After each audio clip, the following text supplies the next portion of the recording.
ప్రభు క్రీస్తు నామమున మీకు అందరికీ శుభాలు తెలియజేస్తున్నా.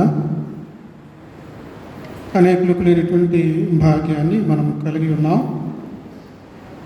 విశ్వాసులుగా ఒక చోట చేరి విశ్వాసములకు కర్తయు దానిని కొనసాగించువాడునైన యేసుక్రీస్తును ఆరాధించేటువంటి సభలో మనం ఉంటున్నాం.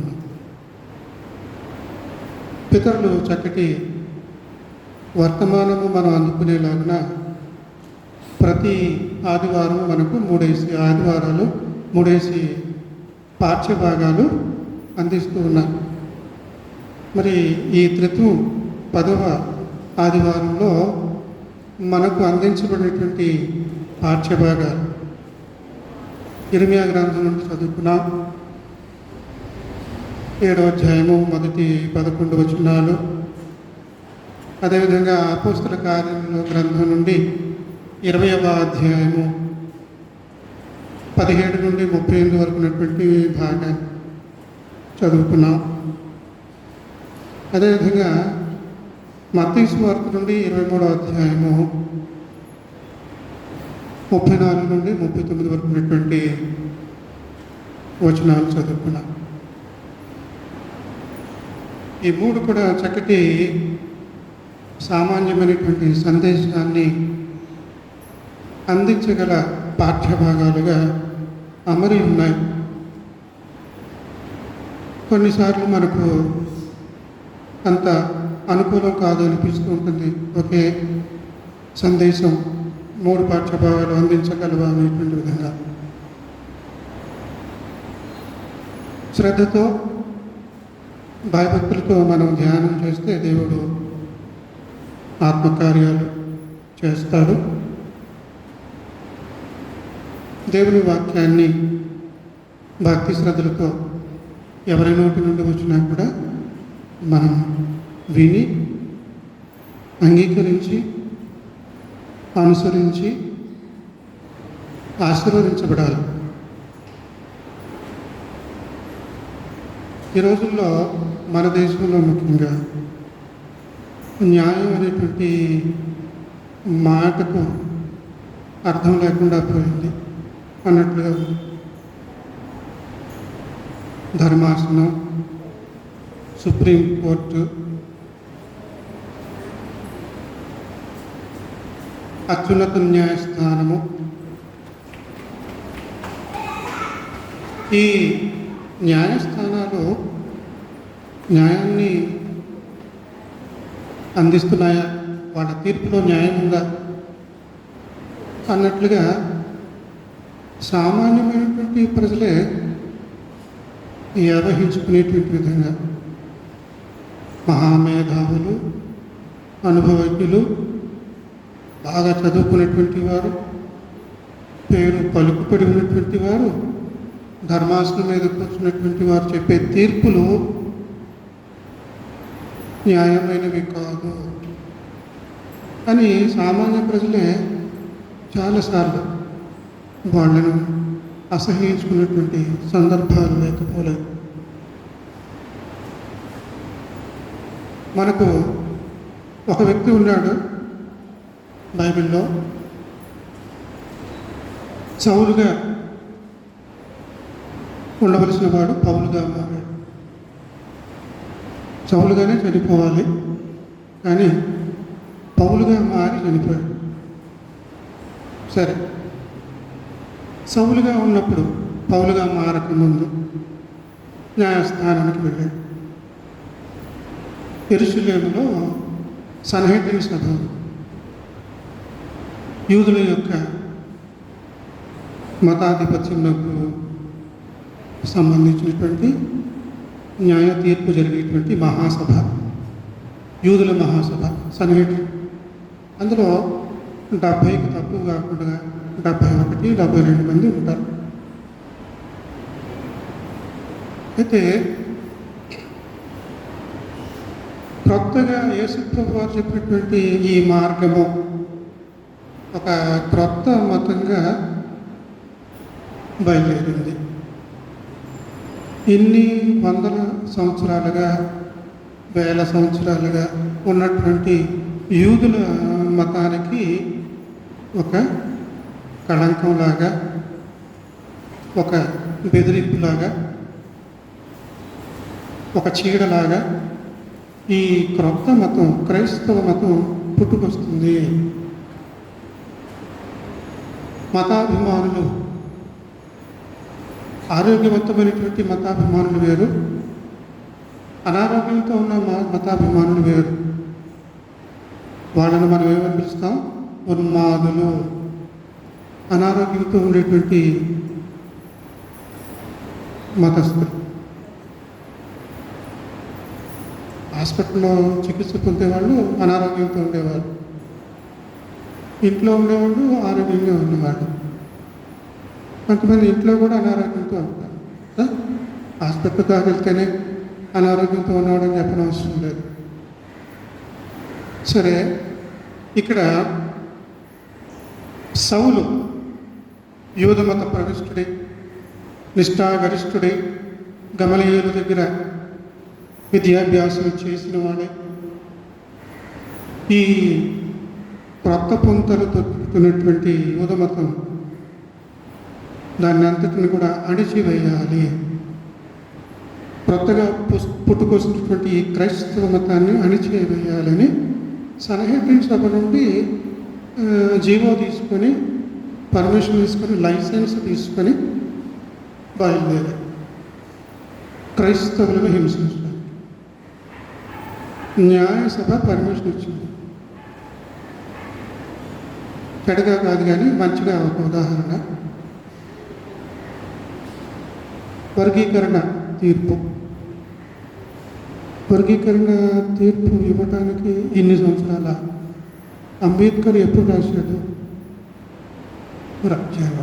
రాజ్యాంగ ప్రకారంగా ఆయా కులాల వాళ్ళు వర్గీకరించబడి, ఇదిగో 100 మందిలో ఎంతమంది ఈ కులస్తులు కాబట్టి అంత రిజర్వేషన్ వాళ్ళకి అందుబాటులో ఉండాలి అని ఎప్పుడో ప్రభుత్వం, బాధ్యత కలిగినటువంటి ప్రభుత్వ అధికారులు వర్గీకరణ చేపట్టి ఎప్పుడెప్పుడో అమలు చేసేయాలి. చేయలే. రాజకీయ లబ్ధి కోసం వంకర టింకరగా వెళ్తూనే ఉంటారు. ఇప్పుడు జరిగింది కూడా అదే. ఏదో మంచితనాన్ని నిలబెట్టుకోవడానికి, చూపించుకోవడానికి చేసిన పనులు కాదు ఇవి. వాళ్ళ రాజకీయ లబ్ధి కోసం చేశారు. ధర్మాసనంలో ఉన్నటువంటి వారు కూడా వాళ్ళతో చేతులు కలపడము, లేకపోతే చేతులు విదిలించుకోవడము చేసేటువంటి వారు. ఇది చరిత్ర. ఇక్కడ యూదమత ప్రవిష్టులు 70 మంది కూడుకున్నారు. ఇదిగో మనకి ఒక ఆపద ముంచుకు వస్తుంది, కొత్త మతం బయలుదేరి మనలో నుంచే, పాత నిబంధన ఇక ఉండకూడదు, కొత్త నిబంధన ఉంది అని చెప్పేసి బయలుదేరారు. దీనికి అడ్డుకట్టు పోయారు. నేను చూసుకుంటాను, నాకు పర్మిషన్ ఇవ్వండి, నాకు లైసెన్స్ ఇవ్వండి. పౌలు ఆ రకంగా బయలుదేరి దమస్కు అక్కడ ఉన్నటువంటి క్రైస్తవులను హింసించడానికి ఇలాంటి పనులు చేశాడు అంతకుముందు కదా. ఈ దుర్మార్గుడు సౌలు కళ్ళ ముందే మరి మొదటి హతసాక్షి స్టెఫెను చచ్చిపోయాడు. రాళ్ళతో కొట్టి చంపేసేవాళ్ళు వాళ్ళ మీదకి దోషం రాకూడదని పై వస్త్రాన్ని తీసి పక్కన పెట్టారు. వాళ్ళకి అదే సెంటిమెంట్ అంటే కదా. దానికి అర్థం ఏంటంటే ఇందులో మా తప్పు ఏం లేదు, మా మీద కానీ మా కుటుంబాన్ని మీద కానీ దేవుడు శపించడు, మేము నిర్దోషులం అన్నట్టుగా దానికి కాపలా, వాళ్ళు పెట్టిన బట్టలను కాపలా దగ్గరుండి చేయించాడు. దీనికి లైసెన్స్ తీసుకున్నాడు ధర్మాసనం. అది పాత కథ. ఇప్పుడు మనం చదువుకున్నటువంటి పాఠ్యభాగం అపోస్తలుల కార్యముల గ్రంథం 8వ అధ్యాయం ఎన్నో అధ్యాయం చదువుకున్నాం? 20వ అధ్యాయము 8వ వచనం నుండి 8వ వచనం వరకు, 17 నుండి 38 వరకు. అందులో చాలా దుఃఖంతో, చావు అంటే భయం కాదు, నేను క్రీస్తు కోసం పోరాడుతూ ఓడిపోతున్నాననేటువంటి దుఃఖంతో చాలాసార్లు చావును ఎదుర్కొన్నాడు. నరకేతలు పడ్డాడు, అన్నీ అయిపోయినాయి, అదే పెద్ద లెక్క కాదు ఇది. కానీ ఇప్పుడు నా వాళ్ళ దగ్గరికే నేను వెళ్తున్నాను, నా న్యాయ సభకే వెళ్తాను. ఒకప్పుడు ఆ న్యాయ సభకు వెళ్ళి ఈ క్రైస్తవులను హింసించడానికి నేను లైసెన్స్ తీసుకున్నాను. కాబట్టి ఇప్పుడు అదే క్రైస్తవులను రక్షించండి రక్షించండి అని ఎలా చెప్పగలను? అదే న్యాయస్థానం. వర్గీకరణ ఎప్పుడో చేయవలసినటువంటి వర్గీకరణ ఏదో పెద్ద సాధించినట్టు ఇప్పుడు చేసి తీసుకొచ్చి ఆడు చేసాడు, వీడు చేసాడు, రకరకాలుగా ఉంటాయి. సరే, ఇక్కడ పౌలు ఇక బయలుదేరుతున్నాడు. నేను ఎరుసలేం వెళ్తున్నాను అబ్బాయిలు అని తనకు బాగా ఆప్తుల్ని పిలిచి వాళ్ళతో కొంచెం ఊరక ఉంటుంది అనుకున్నట్లుగా కొందరిని పిలిచారు. ఎవరిని పిలిచాడు చూడండి, 17వ వచనంలో.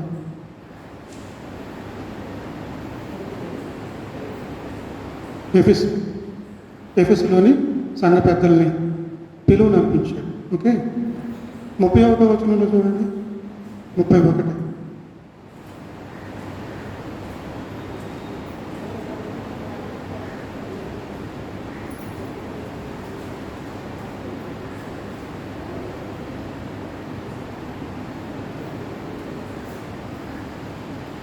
నేను మీ మధ్య 3 సంవత్సరాలు ఉన్నానని గుర్తు చేస్తున్నాను. ఉందన్నమాట.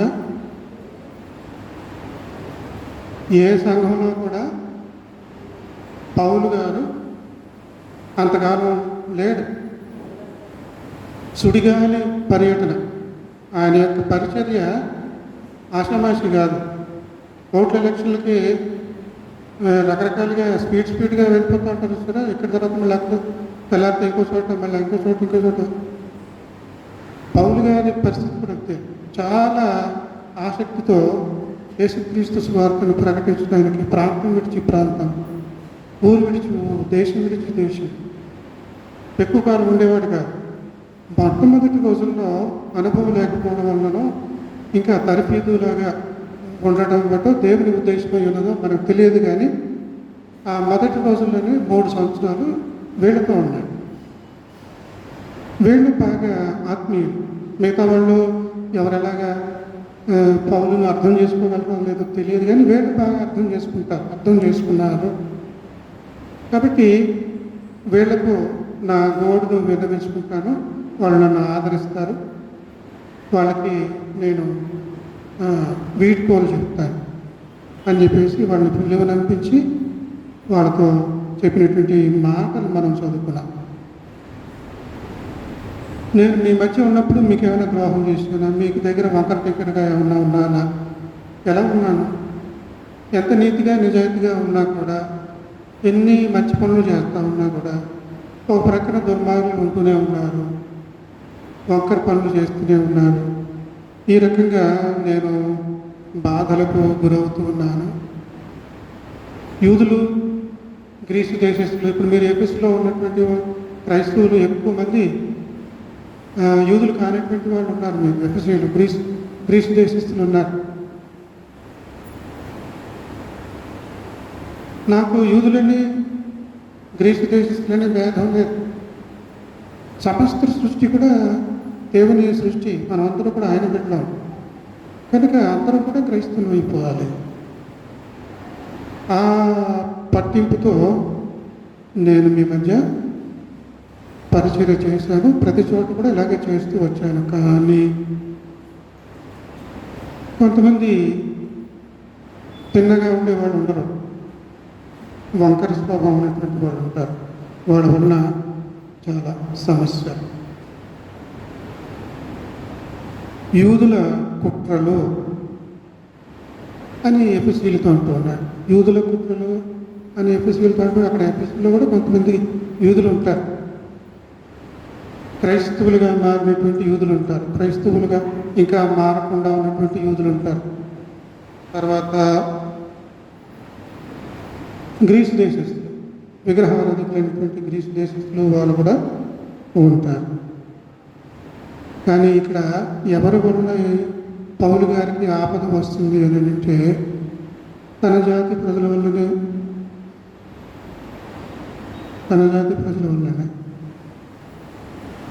వర్గీకరణ అందరికీ జనాభా లెక్కల ప్రకారం వెళ్ళిపోవాలంటే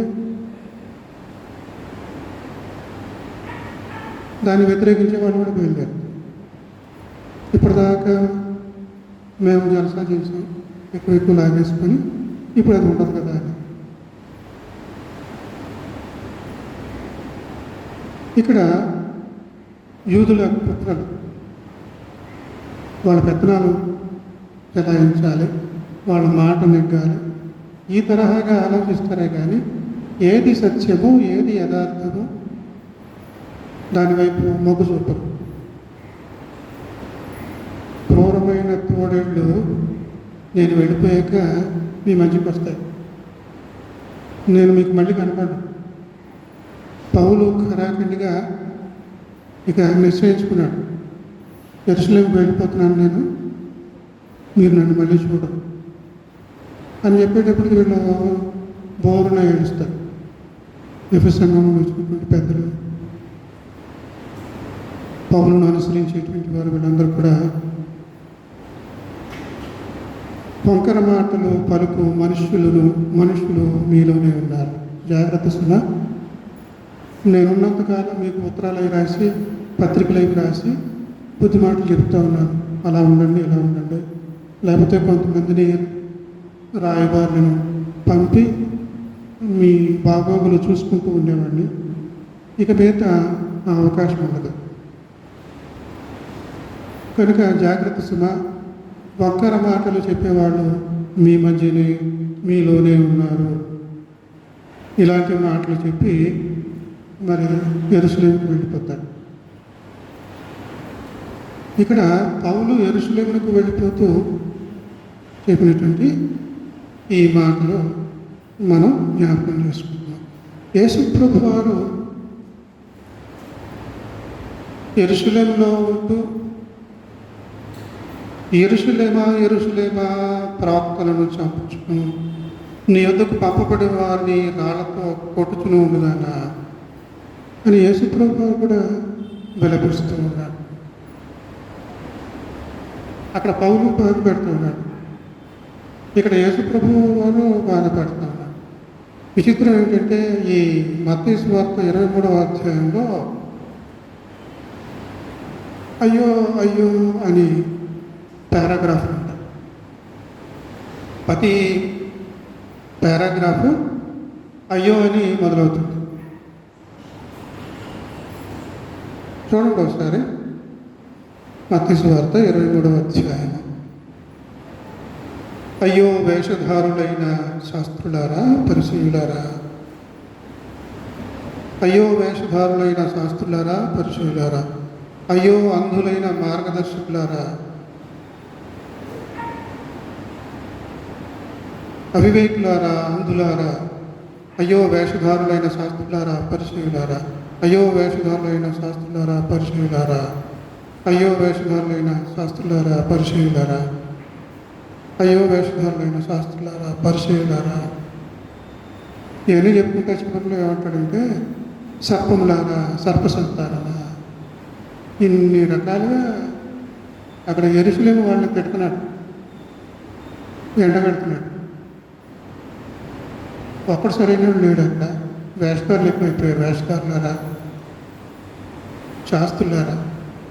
శాస్త్రులు అంటే శాస్త్రాన్ని చెప్పాలి, ధర్మశాస్త్రాన్ని వివరించాలి, లేఖనాలను వివరించాలి. కానీ ఏం చేస్తున్నారు మీరు? మీ సొంత శాస్త్రాలను పెట్టుకొని మీ నోటికి వచ్చి చెప్పేస్తున్నారు. బ్రహ్మం గారు చెప్పేశారని, అసలు బ్రహ్మం గారు చెప్పిన ఏమో ఒకసారి పుస్తకాలు చూపించండి. బ్రహ్మం గారు చెప్పేశారని ప్రతిదాన్ని బ్రహ్మగారి పేరు పెట్టేస్తారు. అవన్నీ కూడా ఒకసారి ఆల్రెడీ ముద్రించేశారు. ఇదిగో 50 ఏళ్ళ క్రితం ముద్రించారు, ఇవన్నీ ఒకసారి అడగ చూపించుకోండి, నాకు నా ఆస్తినంతా వాడికి రాసిచ్చాను. ఈ శాస్త్రులు ఇలాంటి వాళ్ళు కూడా నోటుకొచ్చింది చెప్పేస్తూ ఉన్నాడు. అందరూ కాదు, పనికిమాలిన శాస్త్రులు. ఇలాంటి వాళ్ళ విషయంలో యేసు ప్రభువు వారు బాధపడుతూ ఉన్నారు.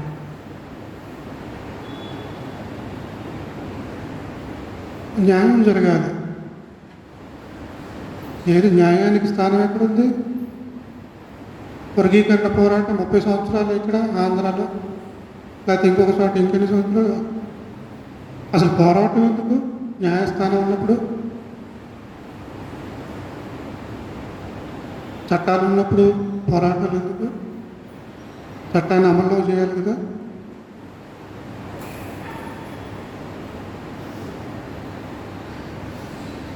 మన దేశంలో న్యాయస్థానంలో న్యాయదేవత చేతిలో తక్కెడ ఉంటుంది.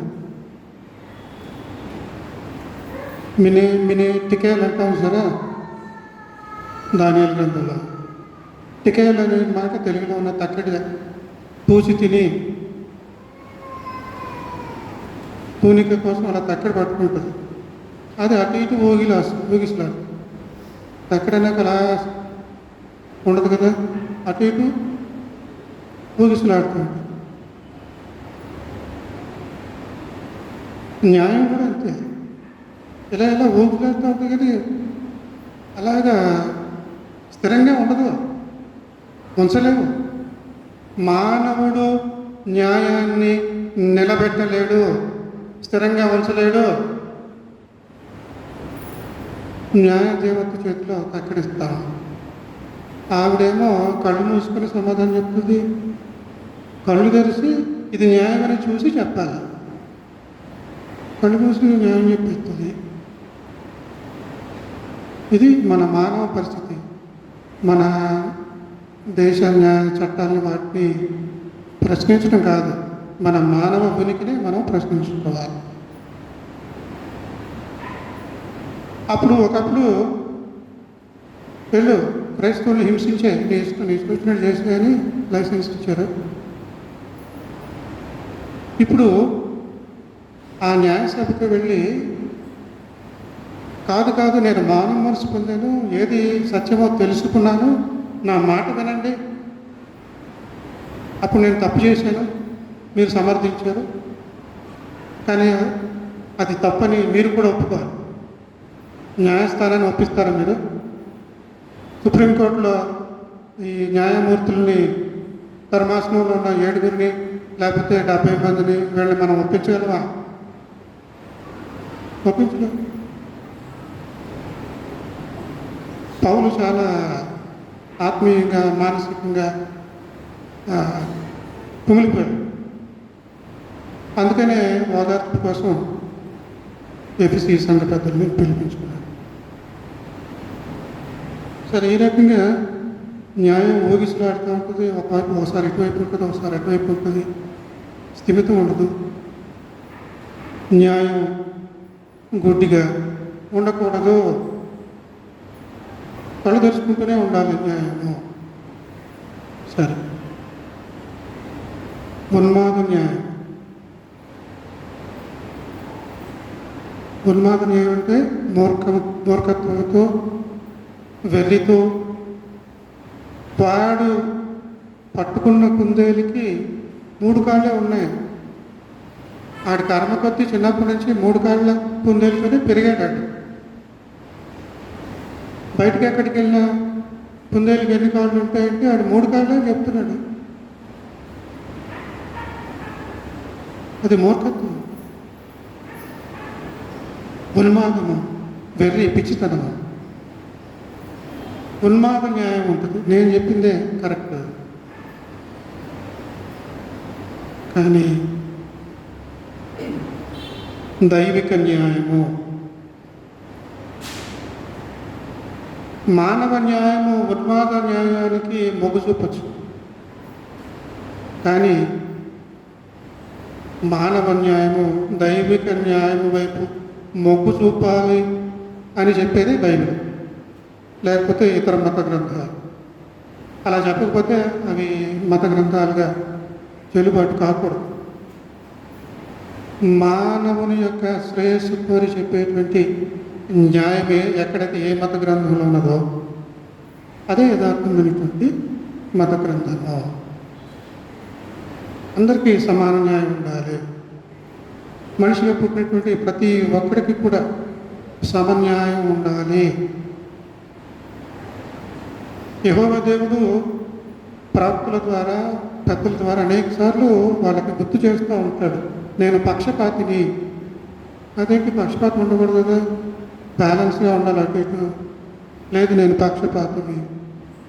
విధవరాళ్ళ పట్ల, అనాథల పట్ల పక్షపాతిని.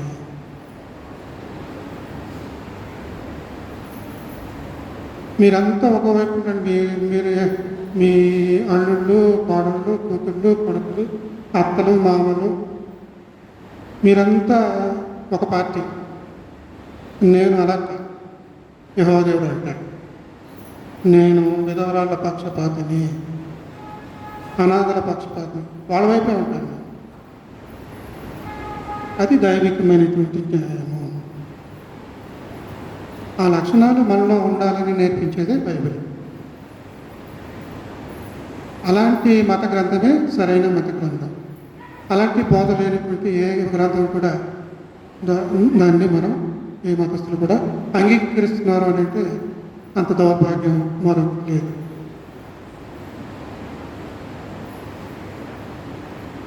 ఉన్మాదిని ప్రోత్సహించి లైసెన్స్ ఇచ్చి క్రైస్తవులను హింసించడానికి సౌలును పంపినటువంటి ఆ మహాసభను ఇప్పుడు పౌలుగా మళ్ళీ ఎదుర్కొంటున్నాడు. అప్పుడు ఉన్మాదమైనటువంటి తీర్పు జరిగింది. ఇప్పుడు సంస్కరణ తీర్పు జరగాలి.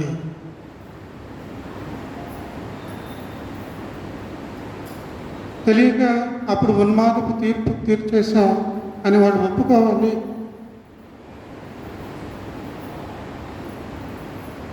ఈ రోజుల్లో కూడా కులాలు ఉంటే గొడవలే, అంత దరిద్రం ఇంకొకటి లేదు. ఏ ఇతర ప్రపంచంలో, ఏ ఇతర దేశంలో కూడా లేదు. కులాలు వద్దు, వర్గీకరణ కావాలి. అది చాలా లోతుగా ఆలోచిస్తేనే మీకు అర్థమవుతుంది. అది అమల్లో ఉండాలి. గబుక్కున కులాలను తీసివేయాలి. వర్గీకరణ ఉండాలి. ఎందుకంటే ఇంతమంది ఈ కులం పేరు చెప్పి ఇంతమంది ఉన్నారు కదా, ఏదో ఇంతమంది, ఇంకా అంతే. ఆ తర్వాత నుంచి కులం అని చెప్పేది వదిలేయండి.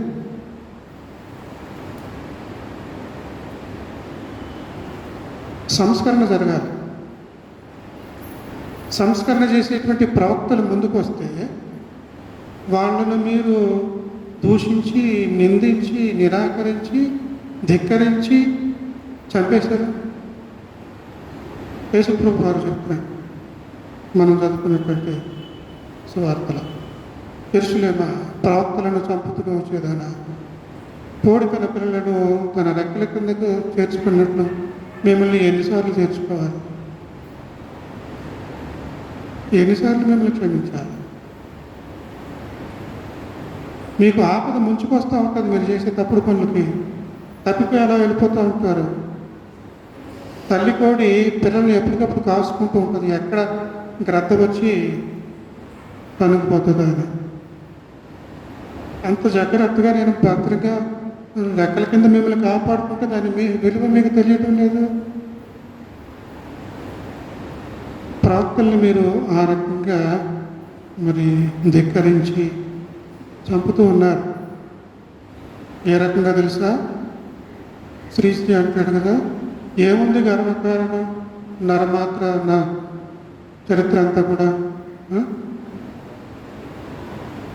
పేద గొప్పల మధ్య జరిగేటువంటి మార్క్సిజం కానీ, కమ్యూనిజం కానీ, కమ్యూనిస్ట్ వాళ్ళు అందరూ చెప్పేటువంటి ఒక మాట ఏంటంటే, మానవ చరిత్ర అంతా కూడా నిండి ఉన్నటువంటిది ఏంటంటే గొప్పవాడికి పేదవాడికి మధ్య జరిగేటువంటి పోరాటమే మానవ చరిత్ర, ఇంకా మరి ఏం లేదు అంటారు. ఇక్కడ యేసుప్రభు వారు అంటున్నాడు, హేబేలు రక్తము మొదలుకొని బలిపీఠము నుండి దేవాలయములకు నడుమ బోధించబడినటువంటి చంపబడినటువంటి జకర్యా రక్తం వరకు అని చక్కగా అంటాడు.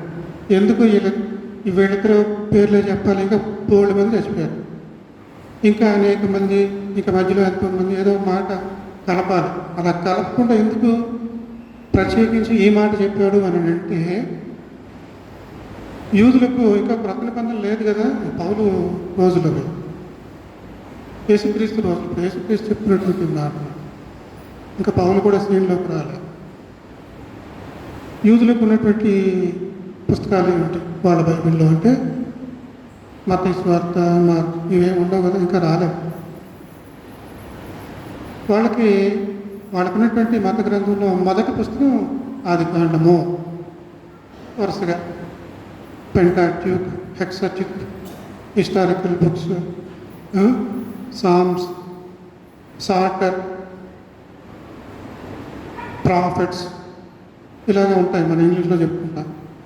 వాళ్ళకి ఏంటంటే క్రమం ఏదైనప్పటికీ మొదటిది ఆదికాండము, చివరిది 2వ దినవృత్తాంతములో.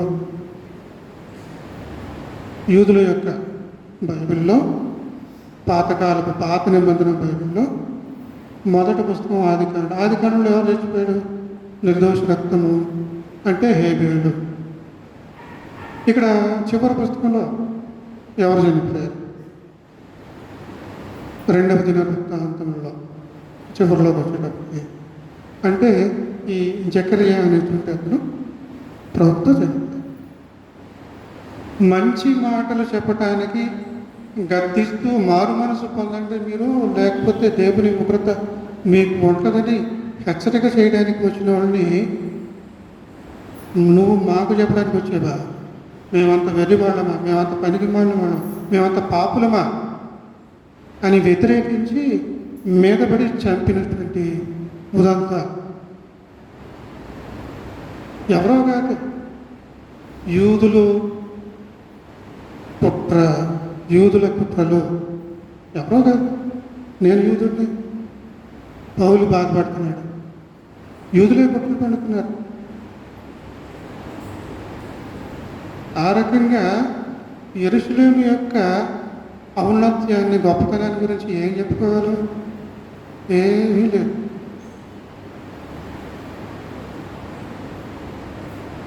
నరజాతి చరిత్ర అంతా కూడా ఈ పేద గొప్పల మధ్య జరిగేటువంటి యుద్ధం తప్ప మరొకటి లేదు. అలాగా ఇక్కడ యేసుక్రీస్తు ప్రభు వారు కూడా, యెరూషలేమా నీ గొప్పతనం ఏముంది? మత గ్రంథాలు ఇక్కడ యెరూషలేములో దాచిపెడతారు, చదువుతారు, సంబరాలు చేసుకుంటారు, పండుగలు చేసుకుంటారు. ఏమిటి విశేషం? ఆదికాండంలో హేబేలు చంపినటువంటి విషయమా? 2వ దినవృత్తాంతంలో జకర్యాని చంపినటువంటి విశేషాలు ఏమున్నాయండి? వేరే విశేషాలు. వచ్చిన ప్రవక్తల్ని సంపదింటూ ఉంటావు, వచ్చిన ప్రవక్తల్ని సన్మానించవు, సంస్కరించడానికి వచ్చినటువంటి ప్రవక్తను ఆదరించవు, తిరస్కరిస్తావు, చంపుతావు. ఈ రకంగా ఉంటుంది. కాబట్టి యేసుక్రీస్తు ప్రభు వారు వార్నింగ్ ఇచ్చాడు. తన చుట్టూ చేరినటువంటి వాళ్ళతో చివరిగా ఒక మాట అంటున్నాడు, ఇది మొదలుకొని ప్రభు పేరిట వచ్చేవాడు స్తుతింపబడుగా, కానీ మీరు చెప్పు వరకు నన్ను చూడరని మీతో చెప్పుచున్నాను. మళ్ళీ మీరు నా ముఖం చూడరు. అక్కడ పౌలు అక్కడ ఇంకొక సందర్భంగా అన్నాడు, మళ్ళీ మీరు నా ముఖం చూడలేరు, నేను మిమ్మల్ని చూడలేను. యెరూషలేము వెళ్తున్నాను, అక్కడ నాకు ఊరి బంధకాలు అవన్నీ కూడా ఎదురు చూస్తున్నాయి. ఇక్కడ క్రీస్తు ప్రభు వారు వీళ్ళని గద్దిస్తూ, అయ్యో వేషధారులారా, అంధులైన మార్గదర్శకులారా, అంధులారా, అవివేకులారా, గురుటి పరిచయులారా, సర్పములారా, సర్పసంతానమా, ఇన్ని రకాలుగా గద్దిస్తూ చెప్తూ ఉన్నాడు. ప్రభు పేరిట వచ్చువాడు స్తుతింపబడుగాక అని మీరు చెప్పు వరకు మీరు నన్ను చూడరు. ఇది ఎక్కడుంది మనకి? 23వ అధ్యాయంలో. తర్వాత వెళ్తే మనకు తెలుస్తుంది కదా, యేసుప్రభు వారు చనిపోక ముందు యెరూషలేములో జయప్రవేశం చేసేటప్పుడు ఏమంటారు? ప్రభు పేరిట వచ్చేవాడు స్తుతింపబడుగాక, దావీదు కుమారుడు.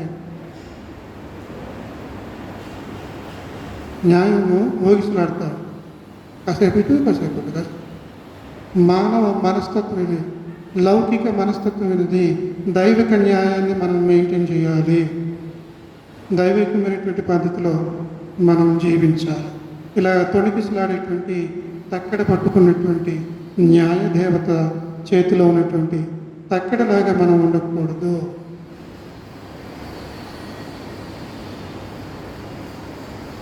కాబట్టి క్రీస్తు ప్రభువారు అక్కడ యెరూషలేములో చెప్పినటువంటి మాటలు మనం అర్థం చేసుకునే ప్రయత్నం చేశాము. ఇక్కడ ఇర్మియా గ్రంథకర్త, ప్రవక్త అయినటువంటి ఇర్మియా చెప్పిన మాటలు కూడా మనం చదువుకున్నాం. అక్కడ కూడా అతను అదే అలాంటి దానికి సందర్భమైనటువంటి మాటలే. ఈ స్థలం యెహోవా ఆలయము, ఈ స్థలం యెహోవా ఆలయము, ఈ స్థలం యెహోవా ఆలయమని మీరు చెప్తున్నారే, ఈ మోసకరమైన మాటలు ఆధారము చేసుకొనకుడి. దేవుడి స్థలం అంటే పరిశుద్ధంగా ఉండాలి, పవిత్రంగా ఉండాలి, మంచి జరగాలి, మంచివాడికి న్యాయం జరగాలి. ఒక అమాయకుడిని, సంస్కర్తను, ప్రవక్తను చంపేసేటువంటి వాళ్ళు మీరు హత్య చేసేటువంటి స్థలంగా ఉన్నది ఇది. దీన్ని పట్టుకొని పరిశుద్ధ స్థలము, యెహోవా స్థలము, ఆ స్థలము, ఈ స్థలము, యెహోవా ఆలయము అది ఇది అంటున్నాడు. ఇర్మియా ప్రవక్త వీళ్ళని ఎండగడుతున్నాడు. కాబట్టి నేర్చుకోవాల్సింది ఏంటి? అక్కడ యేసుక్రీస్తు ప్రభువారు చెప్పారు ఏంటి? మీరు కుదురుగా ప్రభు పేరిట వచ్చేవాడు స్థితిపాడుగా కానీ మీ మనసులు మార్చుకొని చెప్పేదాకా నేను మీకు కనబడను. ఇక్కడ ఇర్మియా ద్వారా కూడా ఒక మాట అంటున్నాడు, మీ మార్గములను మీ క్రియలను దిద్దుకొనుడి.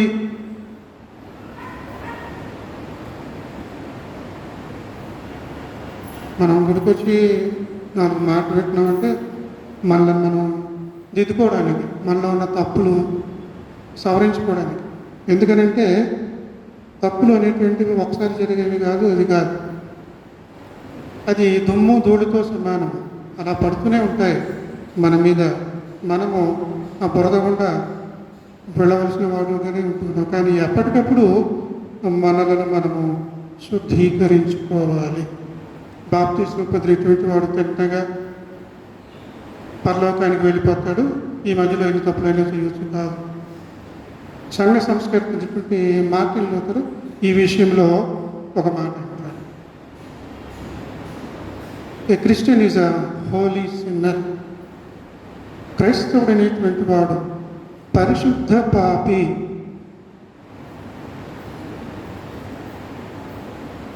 అదే సమయంలో పరిశుద్ధుడు, అదే సమయంలో పాపి. పూర్తిగా పరిశుద్ధుడిని నేను బాప్తిసం తీసుకున్నానని మనం తప్పుడుగా అర్థం చేసుకోకూడదు. కాబట్టి ఇక్కడ ఇర్మియా ప్రవక్త ఎప్పటికప్పుడు యెహోవా దేవుడు తన ప్రజలను గర్తిస్తున్నటువంటి ఆ పోకడలో ఇర్మియా ప్రవక్త ఇప్పుడు చెప్తున్నటువంటి మాట, యెహోవా దేవుడు అంటున్నాడు, నేను ఈ స్థలమున మిమ్మును నశింపచేయునట్లు నివసింపచేయునట్లు మీకు వాగ్దానం చేసినటువంటి మీ స్థలంలో మీరు చక్కగా ఉండాలి అని అంటే మీ మార్గములను మీ క్రియలను దిద్దుకొనుడి. అప్పుడు మీకు ఇచ్చినటువంటి ఈ వాగ్దాన దేశంలో మీరు సురక్షితంగా, సంతోషంగా, సమాధానంగా ఉంటారు. మీరు వంకర టింకరగా చేస్తున్నారు, వంకర మాటలు మాట్లాడేవారు మీ మధ్యనే ఉన్నారు. క్రూరమైన తోడేళ్ళు నా తర్వాత వస్తాయి, వంకర మాటలు పలుకు మనుషులు మీలోనే ఉన్నారు. కాబట్టి జాగ్రత్త సుమా. ఇతరుల గురించినటువంటి జాగ్రత్త మనకు అవసరము. అసలు మనం ఏ పాటి వారంగా ఉన్నాం, మన నీతి ఏ పాటిది, మన న్యాయము ఏ పాటిది, అది ఉన్మాదమైనటువంటి న్యాయం వంటిదా, దైవికమైనటువంటి న్యాయం వంటిదా? ఎలాంటి న్యాయాన్ని మనం అర్థం చేసుకోగలం? దేవుని న్యాయాన్ని ఎలా అర్థం చేసుకోగలుగుతున్నాం? దైవిక న్యాయం కలిగినటువంటి ప్రవక్తలను, జ్ఞానులను, శాస్త్రులను చంపుతూ వచ్చినటువంటి యెరూషలేమా, సర్పములారా, సర్ప సంతానమా, యెరూషలేములో పుట్టినటువంటి వాళ్ళని యెరూషలేము పురజనులారా అనాలి, రాజమండ్రి పురజనులారా అనాలి, రాజమండ్రిలో ఉన్నవాళ్ళు. వాళ్ళని పట్టుకొని సర్పములారా, సర్ప సంతానమా అంటే యేసుప్రభు వారికి ఎంత పాపం వచ్చింది. ఆదాము సంతానం కాదు, వాళ్ళని శోధంలోకి పడేసినటువంటి సర్పం ఉంది కదా, అవకు పుట్టారా, సర్పానికి పుట్టారా? కాబట్టి అదే ప్రశ్న దేవుడు నిన్ను, నన్ను, మనలందరూ కూడా అడుగుతూ ఉన్నాడు. న్యాయాన్ని ఏ రకంగా అర్థం చేసుకుంటున్నావు?